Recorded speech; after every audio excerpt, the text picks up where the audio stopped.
বানের পানি নেমে গেছে, এখনও ত্রাণ পায়নি ক্ষতিগ্রস্তরা। তবে ত্রাণের চাল গেল এমন দুই ইউনিয়নে যেখানে বন্যাই হয়নি। বলছি কুড়িগ্রামের নাগেশ্বরী উপজেলার রামখানা এবং সন্তোষপুর ইউনিয়নের কথা, যেখানে গত কয়েক বছরেও বন্যার পানি ঢোকেনি। সেই ইউনিয়নে গেল ত্রাণ, কিন্তু প্রকৃত ক্ষতিগ্রস্তদের জন্য নেই কোনো বরাদ্দ। এমন অনিয়মের বিষয়ে সদুত্তর নেই স্থানীয় প্রশাসনের কাছে। গোলাম মাওলা সিরাজের রিপোর্ট।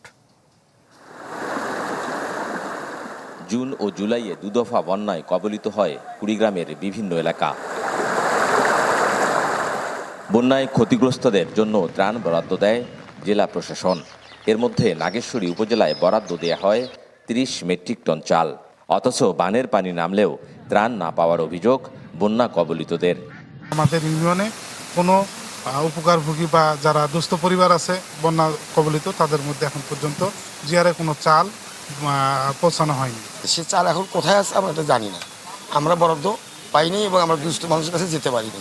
এদিকে বরাদ্দ তালিকায় দেখা যায় গেল ৩০ জুন রামখানা ও সন্তোষপুর ইউনিয়নে এসব ত্রাণের চাল বরাদ্দ করেছেন উপজেলা নির্বাহী কর্মকর্তা, যেখানে কোনো বন্যাই হয়নি।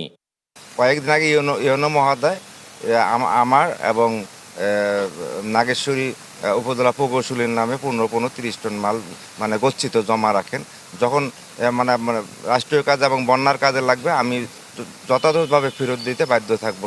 ওই সময় যেহেতু বন্যার হয়নি, ওই জন্য এই অনুসার পরবর্তীতে দেওয়ার জন্য আমাদের দুই ইউনিয়নের চেয়ারম্যানের নামে জাস্ট ডিওটা করে রাখছিল। পরবর্তীতে এটা উনি আবার উপবরাদ্দ হিসেবে চিঠি করে দিন।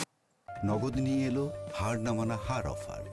সর্বনিম্ন 10,000 টাকা রেমিটেন্স নগদে পাঠালে থাকছে স্বর্ণের হার জেতার সুযোগ। ত্রাণ বরাদ্দের বিষয়ে সদুত্তর নেই উপজেলা নির্বাহী কর্মকর্তার কাছে।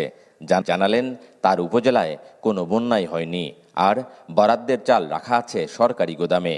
বিষয়টি স্বীকার করলেন খাদ্য কর্মকর্তা।